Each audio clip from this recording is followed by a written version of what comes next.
सारा यत्रो औषधि ल्याएर राखिरहेको छु दुख्न केही विषय हुने भएन डाक्टर कहाँ गयो खाली औषधि दिन्छ मेडिकल गयो औषधि दिन्छ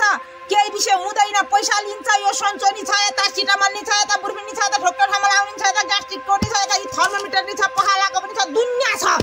डाक्टरले के गर्छ यी पेट दुख्यो भनेर गयो भने यही दिन्छ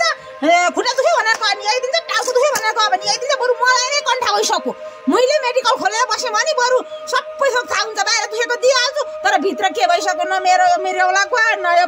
पित्तै गयो न यो टाउकाको गिदी नै गयो केही थाहा छैन ऊ टाउको दुखेको नि ल मारे तातो भएको ज्वरो आइ ज्वरो नि खुट्टा हात पनि दुख्यो